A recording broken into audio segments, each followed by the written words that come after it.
Hello everyone, welcome to my channel. इस video में ये एक्चुअली पार्ट 2 है वीडियो का। जो हमने पार्ट 1 में हमने पढ़ लिए हैं केमिकल रिएक्शन और इक्वेशंस का इंट्रोडक्शन, जिसमें हमने बैलेंसिंग भी पढ़ी है। इस वीडियो में हम क्या पढ़ने वाले हैं? इस वीडियो में हम पढ़ने वाले हैं टाइप्स ऑफ केमिकल रिएक्शंस। तो हमारा इसका आज का टॉपिक है types of chemical reaction. Types of chemical reaction. Types of chemical reaction. कितने टाइप की केमिकल रिएक्शन होती है? आपकी किताब में जो केमिकल रिएक्शन के टाइप दिए हुए हैं वो और उनके सब टाइप भी हैं। तो केमिकल रिएक्शन के जो टाइप दिए हुए हैं उनमें एक कॉम्बिनेशन रिएक्शन है, एक डिकम्पोजिशन। आप पहले इनको लिख लीजिए। कॉम्बिनेशन, नाम से ही लग रहा है कंबाइन होता होगा इसमें कुछ। Combination reaction. फिर दूसरी वाली जो रिएक्शन है वो टाइप जो है वो इसी का ही अपोजिट है, जिसको हम डीकम्पोजिशन रिएक्शन कहते हैं। Decomposition reaction. डीकम्पोजिशन रिएक्शन उसको हम कहते हैं। ठीक है। थर्ड वन जो है वो है डिस्प्लेसमेंट। उसमें कुछ डिस्प्लेस हो जाता है, अपनी जगह छोड़ देते हैं reactant. Displacement. Displacement reaction. And fourth one is double displacement reaction. Double displacement reaction. Fifth double displacement reaction जो है उसके बाद उस है एक्सोथर्मिक एंड एंडोथर्मिक रिएक्शन, जो कि हमने अलग से पढ़नी है। Exothermic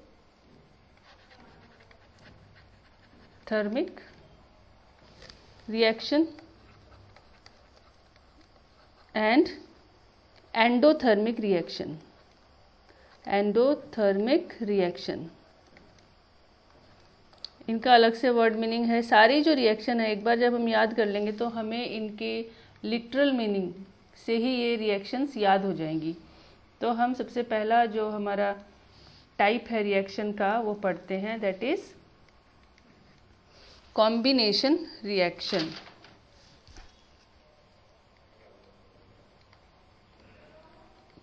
combination reaction. Reaction, combination reaction means something is combining. वहाँ पे कुछ कंबाइन हो रहा है। तो a reaction in which single new product is formed from two और मोर रिएक्टेंट्स।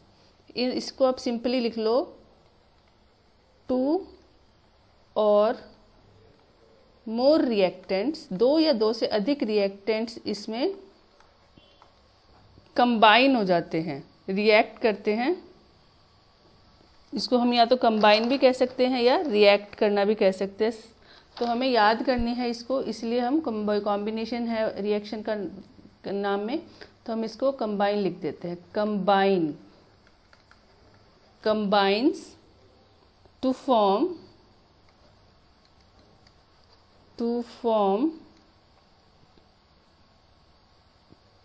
अ product, new product, single new product. क्योंकि सिंगल वर्ड ही कॉमनली इसमें कॉमन सेंस में यूज़ कर सकते हैं, क्योंकि दोनों कंबाइन हो गए तो सारे दो या दो से अधिक, तो जितने भी, देखो इसका हमें जनरल फार्मूला ऐसे होगा A प्लस बी, यानी एक रिएक्टेंट ये है और एक रिएक्टेंट बी है। दोनों ने कंबाइन करके एक सिंगल रिएक्टेंट, सिंगल प्रोडक्ट बना लिया। तो सारी चीज़ें इसमें अगर A प्लस बी प्लस सी, यानी दो से अधिक भी अगर रिएक्टेंट होते तो भी क्या हो जाता, वो हम क्या बनाते, सिंगल प्रोडक्ट बना लेते। तो इसीलिए यहाँ पे हमें सिंगल प्रोडक्ट लिखना ज़रूरी है। Single product. रिएक्टेंट्स तो होते हैं दो या दो से अधिक और प्रोडक्ट बनते हैं ज़्यादा। जैसे इसका एग्जाम्पल हम लिखेंगे। एग्जाम्पल में हम कैल्शियम ऑक्साइड का हम लेंगे एग्जाम्पल। कैल्शियम ऑक्साइड जो है, जो सॉलिड फॉर्म में लेंगे हम, जिसका अदर नेम क्या है, जिसको अदर नेम हम क्विक लाइम भी कहते हैं, क्विक लाइम। वो रिएक्ट करेगा किससे? अगर क्विक लाइम में वाटर डाला जाएगा, वाटर तो हमेशा लिक्विड ही होगा, लिक्विड फॉर्म में, है ना। तो यहाँ पे वाटर जब डाला जाएगा तो क्या होगा? कैल्शियम हाइड्रोक्साइड बनेगी, जो कि एक्वस सॉल्यूशन बनेगा उसका। इसको क्या कहेंगे? ये कहलाएगा स्लेक्ड लाइम। स्लेक्ड लाइम बनेगा। तो आप इसको देखो कि ये A है, ये B है, और ये A और B एक प्रोडक्ट बन गया, यानी कि इन दोनों ने कंबाइन होके ये बना लिया। तो this is an example for combination reaction. दूसरा एग्जाम्पल हम कॉम्बिनेशन रिएक्शन का ले सकते हैं, जिसमें हम लेंगे, एक तो हमने शुरुआत में जब पढ़ी थी reaction burning of coal, example में बर्निंग, कोई भी चीज़ जलती है तो उसमें ऑक्सीजन का इस्तेमाल होता है। ऑक्सीजन के बिना कुछ भी आग नहीं लग सकती। मैंने L क्यों लिख दिया? ऑक्सीजन के बिना काम नहीं चलता। तो बर्निंग ऑफ एनीथिंग, तो यहाँ पे कोल का लिया है, C जो है वो कोल है, कोक होता है, और O2 ऑक्सीजन की प्रेजेंस में कोयला जब भी जलता है तो वहाँ पे CO2 बनती है। तो देखो ये A B गिव्स AB, यानी कि दोनों कंबाइन होके एक सिंगल प्रोडक्ट यहाँ पे दिया है। तो ये गैसियस फॉर्म में होता है, ये भी गैसियस फॉर्म में होती है, और कोक जो होता है, कोयला जो होता है, वो सॉलिड फॉर्म में होता है। This is an example, perfect example for combination reaction. Another example you can take is formation of water. ये सिंपल एग्जाम्पल है, जब आपको डायरेक्ट क्वेश्चन अगर आ जाए, फॉर्मेशन ऑफ वाटर, यानी वाटर कैसे बनेगा? हाइड्रोजन मॉलिक्यूल से ऑक्सीजन मॉलिक्यूल कंबाइन होगा और 2H2O बनेगा। यहाँ पे इनकी जो क्या स्टेट है, ये लिक्विड स्टेट होगी, this is gaseous state and this is gaseous, मतलब दोनों गैसियस फॉर्म के जो हैं कंबाइन हो रहे हैं, और न्यू प्रोडक्ट जो बन रहा है वो टोटली इन दोनों की प्रॉपर्टी से अलग बन रहा है। देखो हाइड्रोजन एक गैस है, बहुत ही अलग बिहेवियर है उसका।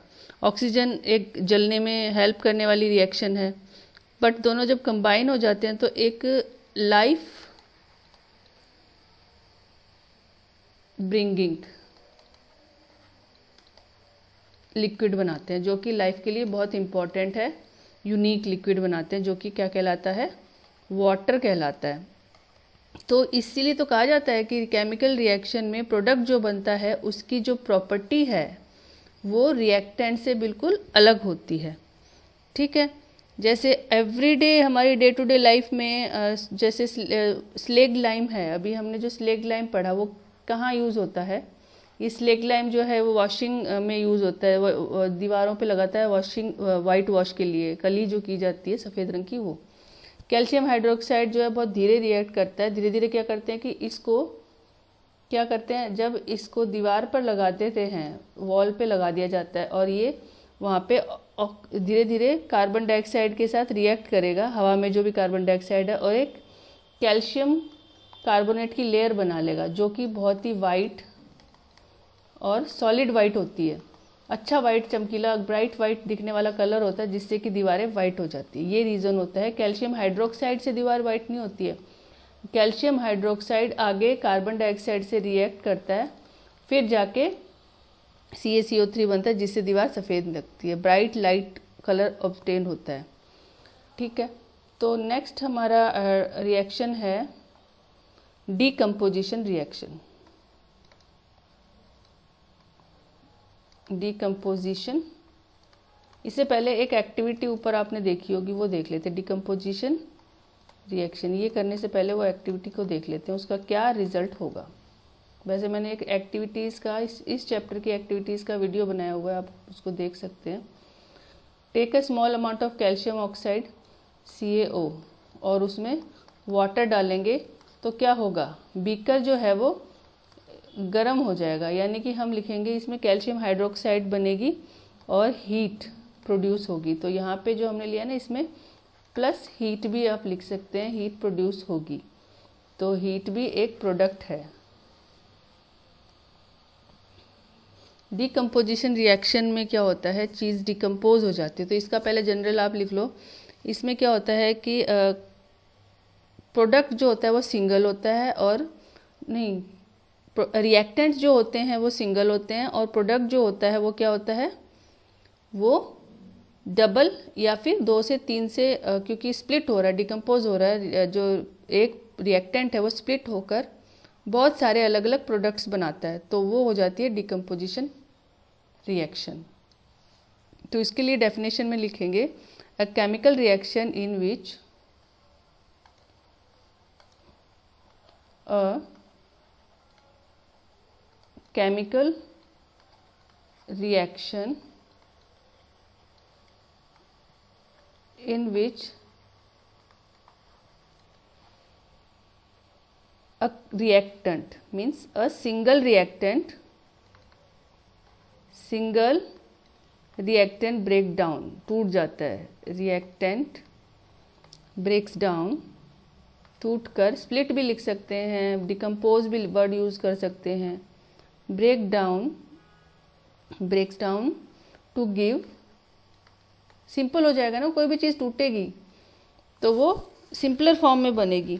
एक तरह ये कॉम्बिनेशन रिएक्शन का अपोजिट होती है ये reaction, break downs to give simpler products, एक से अधिक प्रोडक्ट्स बनेंगे। प्रोडक्ट में हम स्टीम को भी यूज करें, काउंट करेंगे, प्रेसिपिटेट को काउंट करेंगे, वाटर वेपर्स को भी काउंट करेंगे। अगर हमारे बीकर में प्रोडक्ट नहीं आया और धुआं बन के निकला है तो उसमें हम वो धुआं किस चीज़ का था उसको प्रोडक्ट ही मानेंगे। तो जैसे इसका जनरली हम कहें, जैसे एक प्रोडक्ट था, एक रिएक्टेंट है, ठीक है, दिस इज रिएक्टेंट, कोई भी कंपाउंड है ये, और ये क्या करेगा, स्प्लिट हो जाएगा किसमें, ए एंड बी, ठीक। तो ये सिंपलर प्रोडक्ट बने हैं, एक से अधिक प्रोडक्ट बने हैं, प्रोडक्ट्स। एग्जाम्पल, जैसे एग्जाम्पल हैं, इसके भी टाइप्स हैं। There are 3 type of decomposition reaction. पहले एनर्जी डिकम्पोजिशन रिएक्शन की एक खास बात ये है, इसमें एनर्जी का रिलीज होना होता है या एनर्जी एब्जॉर्ब होती है, रिक्वायर एनर्जी, इसमें एनर्जी की रिक्वायरमेंट होती है। क्यों? क्योंकि तोड़ने के लिए, किसी भी कंपाउंड को तोड़ने के लिए एनर्जी चाहिए होती है, एनर्जी इज रिक्वायर्ड। अब इसको तोड़ने के लिए एनर्जी कहाँ से आएगी? कोई भी ये सब्सटेंस है, कंपाउंड है, कोई भी सब्सटेंस है, इसको तोड़ना है, ए और बी को अलग अलग करना है, तो उसके लिए एनर्जी चाहिएगी। अब वो एनर्जी क्या होती है, या तो हम उसे गर्म करेंगे तो वो हीट एनर्जी हो सकती है, या फिर वो सनलाइट, वो हीट एनर्जी या तो हम बर्निंग करके, बर्निंग फायर से दे सकते हैं, या फिर हम वो हीट जो है उसको सनलाइट से मिल सकती है, ठीक है, और या फिर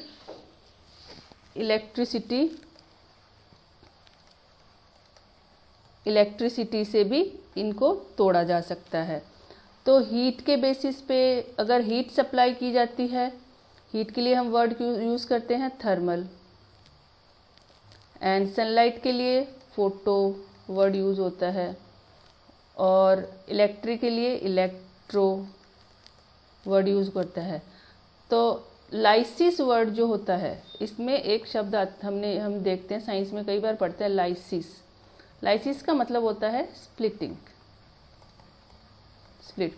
तो फोटोलाइसिस मतलब लाइट से, सनलाइट से थोड़ा तोड़ा गया, फोटो। थर्मोलाइसिस या थर्मल डिकम्पोजिशन इसको होगा, थर्मल डिकम्पोजिशन हो जाएगा ये, डिकम्पोजिशन।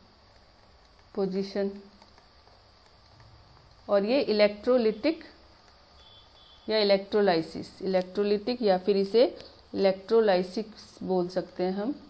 लिख लो, इलेक्ट्रोलाइसिस। लाइसिस होता है। तो ये 3 तरह के हो गए। तो देयर आर 3 टाइप्स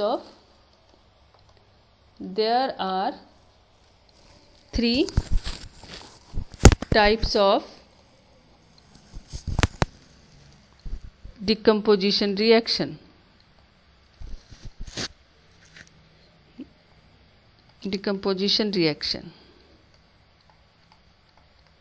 तीन तरह के डिकम्पोजिशन रिएक्शन होते हैं।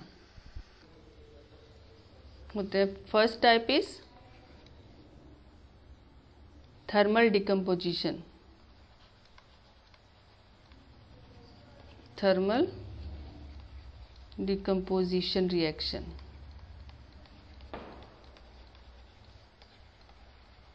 रिएक्शन। इसका जो है कि इसमें व्हेन अ डिकम्पोजिशन इज, हमें डिकम्पोजिशन की डेफिनेशन याद करनी है और उसी को लिखना है कि when it is carried out in the presence of heat और heat is supplied as a fire. तो हम लिखेंगे when decomposition is carried out, decomposition is carried out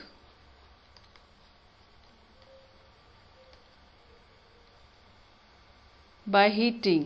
उसको गर्म करके हम उस सब्सटेंस को स्प्लिट करवाते हैं, तोड़वाते हैं। by heating it is called what? Thermal decomposition. वो क्या कहलाएगा? थर्मल डिकम्पोजिशन कहलाएगा। इसका एग्जाम्पल देखेंगे, थर्मल डिकम्पोजिशन। ठीक है, एग्जाम्पल क्या है? वही जो अभी हमने कैल्शियम कार्बोनेट है, ये एक प्रोडक्ट है, इसको ब्रेक करना है हीट से, हीटिंग। तो हमें क्या मिलेगा?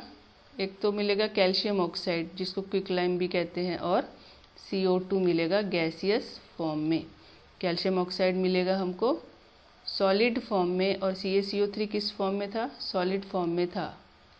ठीक है, मोस्टली इसमें जो रिएक्टेंट्स होते हैं वो सॉलिड फॉर्म में होते हैं तभी, और इलेक्ट्रोलाइसिस में लिक्विड फॉर्म में होते हैं। ठीक है, तो ये हो गया थर्मल डिकम्पोजिशन। एक और एग्जांपल जो है थर्मल डिकम्पोजिशन का आपकी बुक के हिसाब से, वो है लेड नाइट्रेट का ब्रेकडाउन। लेड नाइट्रेट का ब्रेकडाउन जो है वो ये है कि पहले लेड नाइट्रेट का फॉर्मूला हमने पिछले वीडियो में याद किया था, PbNO3। बहुत ही कंफर्टेबल फार्मूला है ये याद करने के लिए, PbNO3 ट्वाइस और होल ट्वाइस, और यहाँ पे हीट, क्योंकि हम यहाँ पे हीट के लिए एक सिंबल, ये ट्रायंगल सिंबल भी यूज़ होता है। कहीं पे आपको कोई रिएक्शन दिखा के जब कोई क्वेश्चन पूछा जाए और ये लगा हो तो समझना है कि वो, क्योंकि रिएक्शन आइडेंटिफाई करनी है। अगर ये रिएक्शन आपको दे दी जाए ऐसे और उसमें हीट लगा हो तो आप उसे थर्मल डिकम्पोजिशन बोलेंगे। तो इसमें क्या बनेगा? देखने इसमें कितने सारे प्रोडक्ट बनेंगे। लेड ऑक्साइड सॉलिड फॉर्म में, and nitrogen dioxide gaseous form में, और ऑक्सीजन भी गैसियस फॉर्म में बनेगी। तो 3 प्रोडक्ट इसमें बने हैं। ठीक है, नेक्स्ट टॉप है हमारा फोटोलाइसिस। सेकंड जो है वो है फोटोलाइसिस। फोटोलाइसिस में क्या होता है? Sunlight. So same definition, when decomposition reaction is carried out in the presence of sunlight, और सनलाइट की वजह से जब ब्रेकडाउन होगा तो reaction is called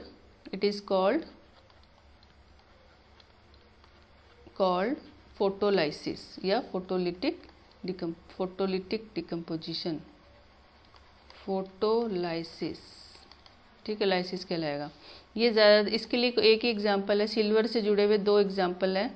silver chloride, जो कि सॉलिड सिल्वर क्लोराइड को अगर सनलाइट में रख देंगे तो वो ग्रे कलर की हो जाए, उसमें उसका कलर चेंज हो जाएगा और सिल्वर बन जाएगा। और क्लोरीन जो है वो क्या करेगा? क्लोरीन जो है वो गैस बनकर उड़ जाएगा।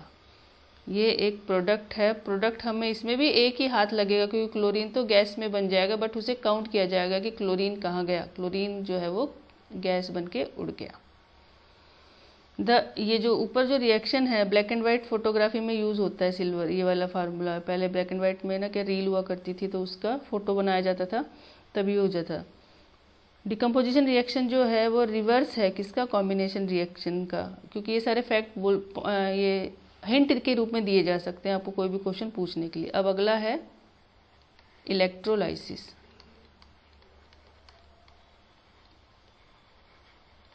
Electrolysis, when a decomposition reaction, when a decomposition reaction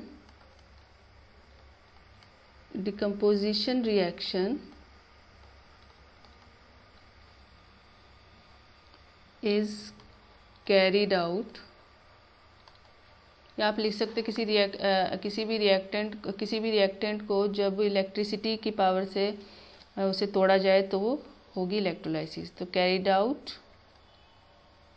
OUT, carried out by electricity,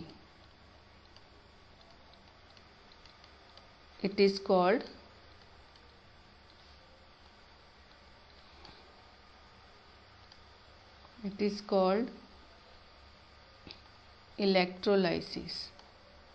electrolysis.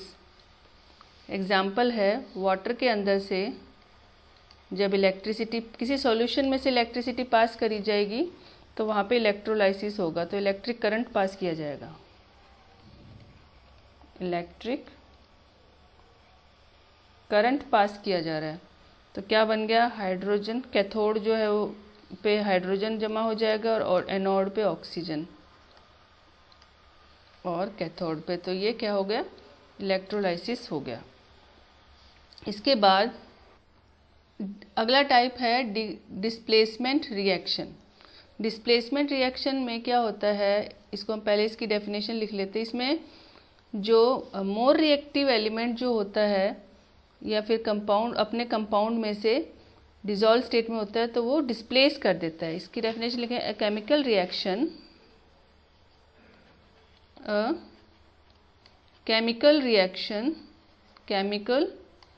reaction in which more reactive element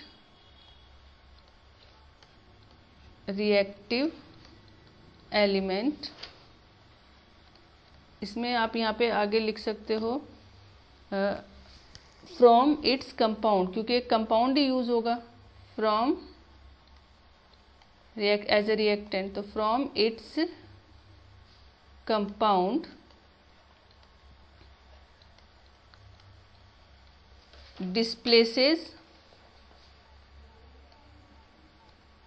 displaces less reactive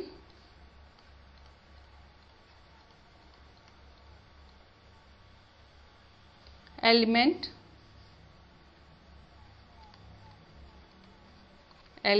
from its compound। अपने कंपाउंड में से जो दो कंपाउंड है वो दोनों को आपस में एक टेस्ट ट्यूब में डाला जाएगा तो क्या होगा, उसमें दो कंपाउंड डालेंगे, एक minute, from its compound is called, बताती हूँ मैं आपको example, is called a decomposition reaction.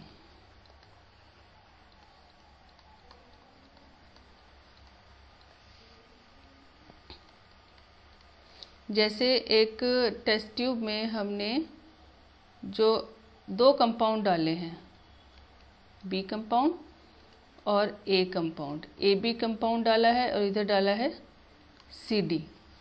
मैं इसको ढंग से लिख देती हूँ। इसमें डाला ए बी और सी डी डाला, तो अगर ए ज़्यादा रिएक्टिव है और सी कम रिएक्टिव है तो क्या करेगा, ए सी को डिस्प्लेस कर देगा, तो सी को फिर यहाँ आना पड़ेगा और ये कंपाउंड हमारा बन जाएगा AC BC एंड AD।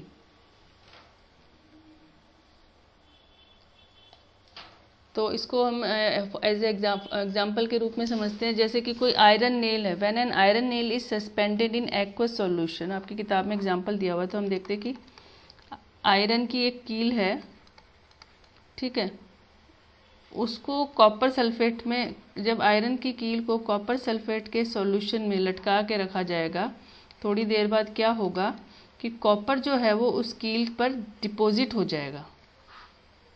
जैसे अभी, फिर क्यों? क्योंकि यहाँ पर आयरन डिस्प्लेस कर देगा कॉपर को कॉपर सल्फेट के सॉल्यूशन में। आयरन जो है ज़्यादा रिएक्टिव है तो इसको डिस्प्लेस करेगा, तो कॉपर जो सॉल्यूशन में चला जाएगा और सॉल्यूशन में और जो, ठीक है, तो यहाँ पे क्या आ जाएगा, यहाँ आ जाएगा FeSO4 और सॉल्यूशन के अंदर रेडिश ब्राउन कॉपर जो है वो सॉलिड फॉर्म में कहाँ जमा हो जाएगा, उस कील पर जमा हो जाएगा। तो यहाँ पे देखो ये एग्जाम्पल जो मैंने आपको बताया था, ये यहाँ पे नहीं, ये डबल डिस्प्लेसमेंट में लागू होगा, बट बात एक ही है, सेम ही है ये, बस इसमें उसमें कंपाउंड होते हैं, यहाँ पे एक एलिमेंट है, ठीक है। तो ये क्या बना, आयरन एक एलिमेंट था और ये क्या था, एक कंपाउंड था, copper sulphate.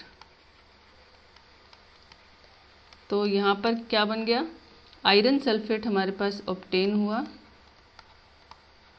Iron sulphate and copper जो है वो अलग से निकल गया। रेडिश ब्राउन कलर की जो लेयर है उस कील पर जमा हो जाएगी। रेडिश आपकी बुक में दिखा हुआ डायग्राम है, वो डायग्राम दिखाकर बहुत सारे क्वेश्चन आते हैं अलग अलग तरह से। ऐसा ही जिंक और लेड जो है सब रिएक्टिव है कॉपर से। Zinc and lead more reactive than copper, जो कि हमेशा ही कॉपर को डिस्प्लेस करेंगे जब भी आप किसी रिएक्शन में इनको देखोगे एक्वस सॉल्यूशन में से। फिर डबल डिस्प्लेसमेंट रिएक्शन क्या होती है,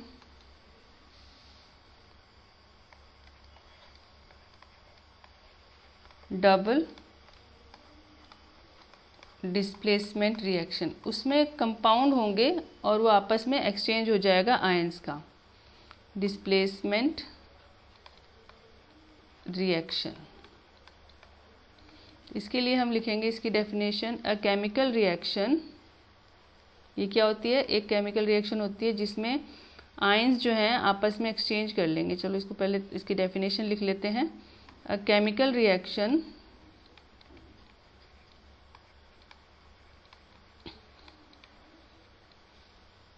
in which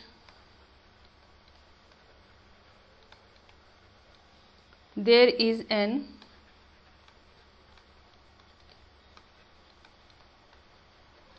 exchange of ion between the reactants,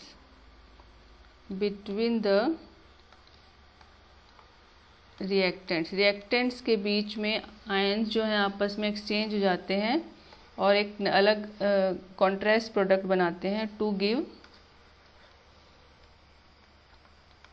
give a new substance. So this type of reaction is called double displacement. Double displacement reaction. इसमें एग्जाम्पल है sodium sulphate. For example sodium sulphate Na2SO4 Na2SO4 जो कि aqueous solution में है gives और react होगी BaCl2 के साथ जो कि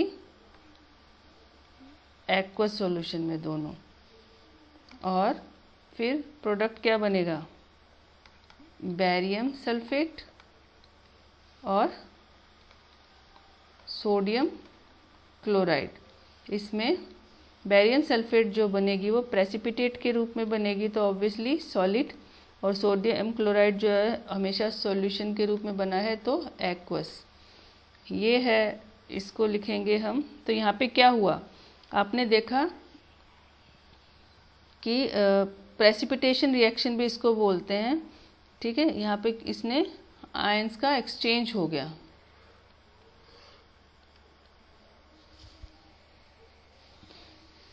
इसको दिस रिएक्शन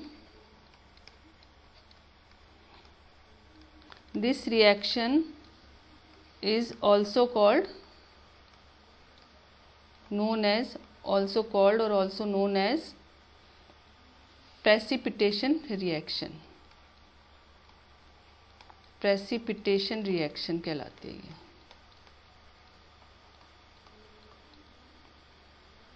ठीक है।